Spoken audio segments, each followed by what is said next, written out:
हाँ जी बच्चे, अज आप अपनी वीडियो में कंटिन्यू करांगे जिहदे देखांगे स्पैसीफिक टैक्स ते वैल्यू एडेड टैक्स की हुंदा वा।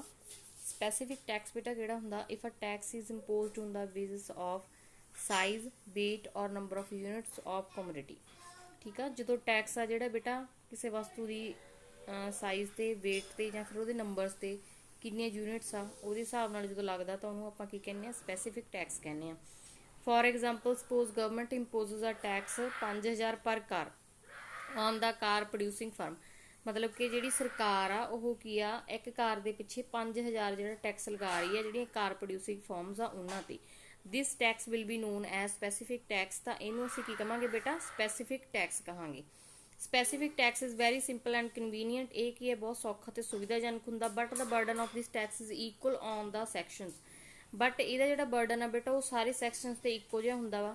That's why specific taxes are regressive tax. ਤਾਂ ਕਰਕੇ ਇਹਨਾਂ ਨੂੰ ਆਪਾਂ ਕੀ ਆ, ਰਿਗਰੈਸਿਵ ਟੈਕਸ ਕਹਿੰਦੇ ਆ। ਵੈਲਿਊ ਐਡਡ ਟੈਕਸ ਆ ਗਿਆ, if a tax is imposed on the value added during various stages of production such a tax is known as value added tax. Value added ਆਪਾਂ ਪੜ੍ਹਿਆ ਸੀ ਬੇਟਾ, ਜਿਵੇਂ ਸਰਕੂਲਰ ਫਲੋ ਆਫ ਇਨਕਮ 'ਚ ਦੇਖਿਆ ਸੀਗਾ ਕਿ ਜਿਵੇਂ ਕਾਟਨ ਤੇ ਪਹਿਲਾਂ ਟੈਕਸ ਲੱਗ ਗਿਆ, ਇਸ ਤੋਂ ਬਾਅਦ ਕਾਟਨ ਤੋਂ ਥਰੈਡ ਬਣਾਇਆ ਉਹਦੇ ਤੇ ਟੈਕਸ ਲੱਗ ਗਿਆ। ਇਸ ਤਰ੍ਹਾਂ ਜਿਹੜਾ ਹਰੇਕ ਸਟੇਜ ਜਿਵੇਂ ਜਿਵੇਂ ਉਹਦੀ ਪ੍ਰੋਡਿਊਸ ਹੋਈ ਜਾਂਦੀ ਆ ਉਹਦੇ ਤੇ ਟੈਕਸ ਲੱਗੀ ਜਾਂਦਾ। ਠੀਕ ਆ, ਉਹਨੂੰ ਆਪਾਂ ਕੀ ਕਹਿੰਦੇ ਆ, ਵੈਲਿਊ ਐਡਡ ਟੈਕਸ ਕਹਿੰਦੇ ਆ। Such a tax is also known as ad valorem tax. ਠੀਕ ਆ, value added tax is imposed on the value added during different stages of production. ਕਿਵੇਂ ਕਿਵੇਂ ਵੈਲਿਊ ਐਡ ਹੋ ਰਹੀ ਆ ਸਟੇਜਸ ਆਫ ਪ੍ਰੋਡਕਸ਼ਨ 'ਚ, ਉਸੇ ਤਰ੍ਹਾਂ ਉਹਦੇ ਤੇ ਟੈਕਸ ਇੰਪੋਜ਼ ਕੀਤਾ ਜਾਂਦਾ। ਬੈਟ ਦੇ ਬੈਨੀਫਿਟ ਕੀ ਹੈ ਬੇਟਾ, first it is difficult to await such a tax. Await means होंदा अवॉइड करना। ठीक है, इनू असीं टाल नहीं सकते।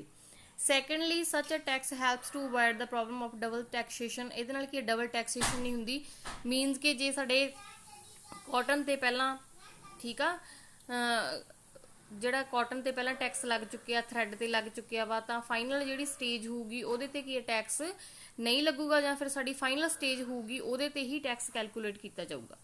Thirdly it helps to maintain same rate of tax in the whole economy. ਇਹਦੇ ਨਾਲ ਕੀ ਆ, ਪੂਰੀ ਇਕੋਨਮੀ 'ਚ ਇੱਕੋ ਟੈਕਸ ਜਿਹੜਾ ਮੇਨਟੇਨ ਕੀਤਾ ਜਾ ਸਕਦਾ ਵਾ। Direct tax and indirect tax ਦੇਖਾਂਗੇ ਕੀ ਹੁੰਦੇ ਆ। Direct tax if a tax is paid by the tax payer directly to government. ਹਾਂਜੀ, ਸਰਕਾਰ ਨੂੰ ਜਿਹੜਾ ਸਿੱਧੇ ਹੀ ਤੌਰ ਤੇ ਪੇ ਕੀਤਾ ਜਾਂਦਾ ਟੈਕਸ ਪੇਅਰ ਦੁਆਰਾ, ਉਹ ਹੁੰਦਾ ਕੀ, direct tax. Money burden and real burden of such tax is on the same point and there is no possibility of shifting of such tax. ਮਤਲਬ ਕਿ ਮਨੀ ਬਰਡਨ ਹੁੰਦਾ ਬੱਚੇ ਜਿਹੜਾ ਪੈਸਿਆਂ ਦਾ ਹੁੰਦਾ ਬਰਡਨ, ਹਨਾ।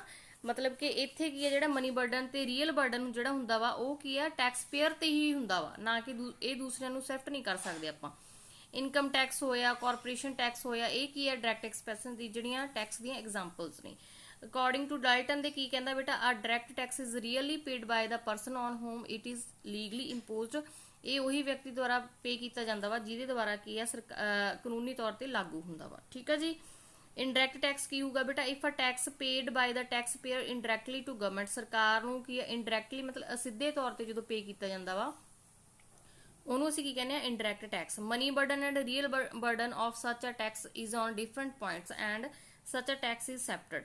ਮਨੀ ਬਰਡਨ ਮੀਨਸ ਕੀ ਹੁੰਦਾ, ਮਨੀ ਬਰਡਨ ਆ ਜਿਹੜਾ ਉਹ ਕੀ ਹੈ, ਪੈਸਿਆਂ ਦਾ ਬਰਡਨ ਹੁੰਦਾ, ਹਨਾ, ਜਿਹੜਾ ਕਿ ਕਿਸੇ ਜਿਹੜਾ ਕਿ ਕੰਜ਼ਿਊਮਰ ਦੁਆਰਾ ਪੇ ਕੀਤਾ ਜਾਂਦਾ। ਰੀਅਲ ਬਰਡਨ ਮੀਨਸ ਕਿ ਗੁਡਸ ਤੇ ਜਾਂ ਸਰਵਿਸਿਜ਼ ਤੇ ਲਾਇਆ ਜਾਂਦਾ ਵਾ। ਠੀਕ ਆ, ਇਹ ਕੀ ਆ, ਵਸਤੂਆਂ ਤੇ ਲਗਾਇਆ ਜਾਂਦਾ ਵਾ, ਬਟ ਮਤਲਬ ਕਿ ਪ੍ਰੋਡਿਊਸਰ ਤੇ ਲਗਾਇਆ ਜਾਂਦਾ ਵਾ, ਬਟ ਇਹਨੂੰ ਪੇ ਕੌਣ ਕਰਦਾ, ਕੰਜ਼ਿਊਮਰ। ਇਨਡਾਇਰੈਕਟ ਵੇ ਨਾਲ ਕੀ ਆ, ਇਹਦਾ ਬਰਡਨ ਆ ਜਿਹੜਾ ਉਹ ਕੰਜ਼ਿਊਮਰਸ ਤੇ ਹੀ ਪੈਂਦਾ ਵਾ। ਠੀਕ ਆ, ਇਹਦੇ ਤੇ ਸਾਡਾ ਆ ਜਾਂਦਾ ਵਾ, ਤੇ ਇਹਨੂੰ ਆਪਾਂ ਇਹ ਟੈਕਸ ਨੂੰ ਆਪਾਂ ਸੈਫਟਡ ਕਰ ਸਕਦੇ ਹਾਂ। ਮੀਨਸ ਕਿ ਪ੍ਰੋਡਿਊਸਰ ਸੈਫਟ ਕਰ ਦਿੰਦਾ ਕੰਜ਼ਿਊਮਰ ਨੂੰ। ਠੀਕ ਆ ਜੀ। Excise duty, sales tax, custom duty, ਇਹ ਸਾਰੀਆਂ ਕੀ ਆ, ਐਗਜ਼ਾਮਪਲਸ ਨੇ ਇਨਡਾਇਰੈਕਟ ਟੈਕਸ ਦੀਆਂ। ਹਾਂਜੀ, ਨੈਕਸਟ ਸਾਡਾ ਆ ਗਿਆ ਬੇਟਾ ਡਾਲਟਨ ਦੇ, ਇਹਨੇ ਐਗਜ਼ਾਮਪਲ ਦਿੱਤੀ ਆ, ਡੈਫੀਨੇਸ਼ਨ ਹੈ ਇਹਦੀ। An indirect tax is imposed on one person but paid partly or wholly ਬਾय another. ਮਤਲਬ ਕਿ ਜਿਹੜਾ ਇਨਡਾਇਰੈਕਟ ਟੈਕਸ ਹੁੰਦਾ ਇਹ ਇੱਕ ਵਿਅਕਤੀ ਤੇ ਲਗਾਇਆ ਜਾਂਦਾ, ਬਟ ਇਹ ਕਿਹੜਾ ਪੂਰਾ ਜਾਂ ਅੱਧਾ ਕਿਸੇ ਹੋਰ ਦੁਆਰਾ ਪੇ ਕੀਤਾ ਜਾਂਦਾ। ਠੀਕ ਹੈ ਜੀ। Difference between direct tax and indirect tax ਦੇ ਵਿੱਚ ਡਿਫਰੈਂਸ ਦੱਸਿਆ ਹੋਇਆ ਵਾ। Direct tax is paid by actual tax payer directly to government. ਸਰਕਾਰ ਨੂੰ ਡਾਇਰੈਕਟ ਟੈਕਸ ਸਿੱਧਾ ਪੇ ਕੀਤਾ ਜਾਂਦਾ ਜਿਹਦੇ ਤੇ ਲਗਾਇਆ ਜਾਂਦਾ ਵਾ। ਤੇ ਇਨਡਾਇਰੈਕਟ ਟੈਕਸ ਆ ਬੇਟਾ ਜਿਹੜਾ ਕਿ ਐਕਚੁਅਲ ਕਿਸੇ ਕੋਈ ਟੈਕਸ ਪੇਅਰ ਹੁੰਦਾ ਵਾ। ਠੀਕ ਆ, ਬਟ ਇਹਦਾ ਬਰਡਨ ਆ ਜਿਹੜਾ ਕਿਸੇ ਹੋਰ ਤੇ ਪ੍ਰੋਡਿਊਸਰ ਆ ਜਿਹੜਾ ਕੀ ਆ, ਜਿਹੜਾ ਸੈਲਰ ਹੁੰਦਾ ਉਹਦੇ ਤੇ ਸੈਫਟ ਕਰ ਦਿੰਦਾ। It is not possible to seft a direct tax direct tax ਨੂੰ ਅਸੀਂ ਇਨਸੈਪਟ ਨਹੀਂ ਕਰ ਸਕਦੇ, ਮਤਲਬ ਕਿ ਜਿਹਦੇ ਤੇ ਇੰਪੋਜ਼ ਕੀਤਾ ਜਾਂਦਾ ਉਹੀ ਉਹ ਪੇ ਕਰੂਗਾ। ਇਨਡਾਇਰੈਕਟ ਟੈਕਸ ਆ ਜਿਹੜਾ ਉਹ ਆਲਵੇਜ਼ ਸਿਫਟਡ ਹੁੰਦਾ, ਮੀਨਸ ਕਿ ਉਹਨੂੰ ਸਿਫਟ ਕੀਤਾ ਜਾਂਦਾ ਵਾ।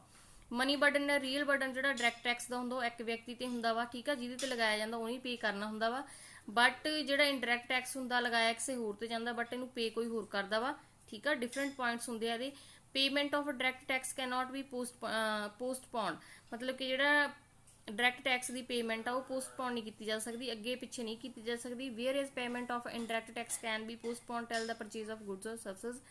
ਬਟ ਜਿਹੜੀ ਇਨਡਾਇਰੈਕਟ ਟੈਕਸ ਦੀ ਪੇਮੈਂਟ ਆ ਉਹ ਪੋਸਟਪੋਨ ਹੋ ਜਾਂਦੀ ਹੈ ਜਦੋਂ ਤੱਕ ਵਸਤੂਆਂ ਜਿਹੜੀਆਂ ਖਰੀਦੀਆਂ ਨਹੀਂ ਜਾਂਦੀਆਂ ਅੱਗੇ, ਠੀਕ ਹੈ ਜੀ।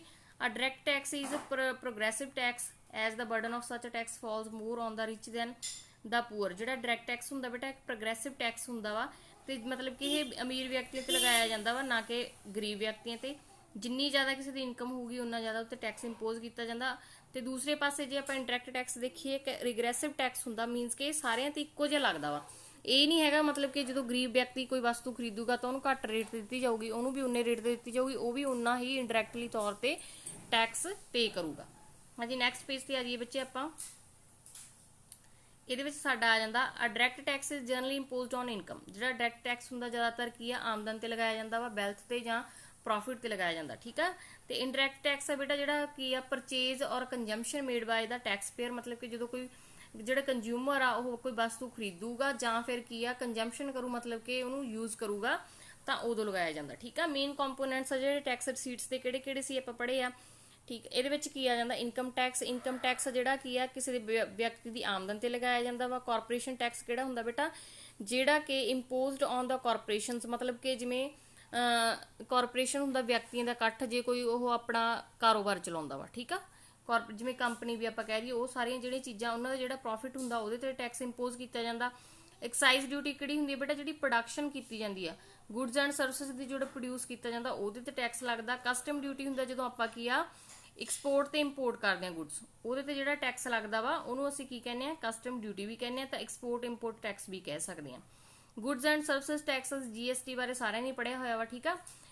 Destination based value added indirect tax imposed on supply of goods and services is known as goods and services tax. ਹਾਂਜੀ ਬੇਟਾ ਜਦੋਂ ਆਪਾਂ ਕੀ ਆ ਵੈਲਿਊ ਐਡ ਕਰਦੇ ਆ, ਮਤਲਬ ਕਿ ਜਿਵੇਂ ਜਿਵੇਂ ਪ੍ਰੋਡਕਸ਼ਨ ਕਰੀ ਜਾਂਦੇ ਆ ਉਹਦੇ ਵਿੱਚ ਵੈਲਿਊ ਐਡ ਹੋਈ ਜਾਂਦੀ, ਉਹਨੂੰ ਆਪਾਂ ਕੀ ਕਹਿੰਦੇ ਆ GST।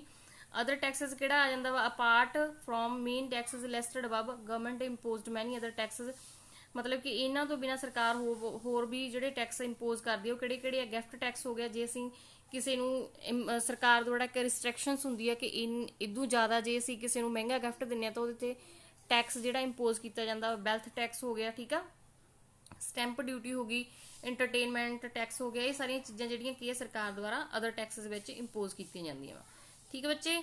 ਨੈਕਸਟ ਸਾਡਾ ਆ ਗਿਆ ਨੌਨ ਟੈਕਸ ਰਸੀਟਸ। ਇਹਦੇ ਵਿੱਚ ਕਿਹੜੀਆਂ ਆਈਆਂ ਟੈਕਸ ਤੋਂ ਬਿਨਾਂ ਕਿਹੜੀਆਂ ਹੁੰਦੀਆਂ। Income from public enterprises, those productive units whose owner is government are known as public enterprises, ਜਿਨ੍ਹਾਂ ਦਾ ਸਰਕਾਰ ਮਾਲਕ ਹੁੰਦੀ ਹੈ, ਜਿਨ੍ਹਾਂ ਦੀ ਉਹਨਾਂ ਨੂੰ ਆਪਾਂ ਪਬਲਿਕ ਇੰਟਰਪ੍ਰਾਈਜ਼ਸ ਕਹਿੰਦੇ ਆ। ਜਿਵੇਂ ਇੰਡੀਅਨ ਰੇਲਵੇ ਆ, ਇੰਡੀਅਨ ਆਇਲ ਆ, ਠੀਕ ਆ। ਇਹ ਸਾਰੀਆਂ ਕਿਹੜੀਆਂ ਸਰਕਾਰ ਦੀ ਮਲਕੀਅਤ ਦੇ ਅੰਦਰ ਆਉਂਦੀਆਂ। So these are public enterprises of government of India. ਇਹ ਸਾਡੀ ਭਾਰਤ ਸਰਕਾਰ ਦੀ ਕੀ ਆ ਇੰਟਰਪ੍ਰਾਈਜ਼ਸ ਨੇ, ਠੀਕ ਆ। ਜਿਹੜਾ ਇਹਨਾਂ ਤੇ ਪ੍ਰੋਫਿਟ ਅਰਨ ਕੀਤਾ ਜਾਂਦਾ ਵਾ sale of goods and services, ਇਹਨੂੰ ਆਪਾਂ ਨੌਨ ਟੈਕਸ ਰਸੀਟਸ ਵਿੱਚ ਕਾਊਂਟ ਕਰਦੇ ਆ। ਫੀਸ ਐਂਡ ਲਾਇਸੈਂਸ ਫੀਸ, ਠੀਕ ਆ। ਸਰਕਾਰ ਦੁਆਰਾ ਬਹੁਤ ਸਾਰੀਆਂ ਜਿਹੜੀਆਂ ਚਾਰजेस ਲਾਏ ਜਾਂਦੇ ਆ, ਠੀਕ ਆ, ਲੋਕਾਂ ਤੇ ਸਮ ਸਪੈਸ਼ਲ ਸਰਵਿਸਿਜ਼ ਉਹਨਾਂ ਨੂੰ ਪ੍ਰੋਵਾਈਡ ਕਰਨ ਲਈ, ਜਿਵੇਂ ਰਜਿਸਟ੍ਰੇਸ਼ਨ ਫੀਸ ਲੈਂਦੇ ਆ ਬਰਥ ਐਂਡ ਡੈਥ ਸਰਟੀਫਿਕੇਟ ਬਣਾਉਣ ਵੇਲੇ, ਠੀਕ ਆ। ਪਾਸਪੋਰਟ ਫੀਸ ਲੈਂਦੇ ਆ। ਫੀਸ ਪੇਡ ਇਨ ਗਵਰਨਮੈਂਟ ਸਕੂਲਾਂ ਵਿੱਚ ਪੇ ਕਰਦੇ ਆ, ਕਾਲਜਸ ਹਸਪੀਟਲਸ, ਇਹਨਾਂ ਸਾਰੀਆਂ ਜਿਹੜੀਆਂ ਫੀਸ ਪੇ ਕੀਤੀ ਜਾਂਦੀ ਹੈ ਇਹ ਵੀ ਸਰਕਾਰ ਦੀ ਇੱਕ ਤਰ੍ਹਾਂ ਨਾਲ ਇਨਕਮ ਹੁੰਦੀ ਆ, ਠੀਕ ਆ ਜੀ। Being the apex unit of administration of the country, government permits some people to do some specific functions.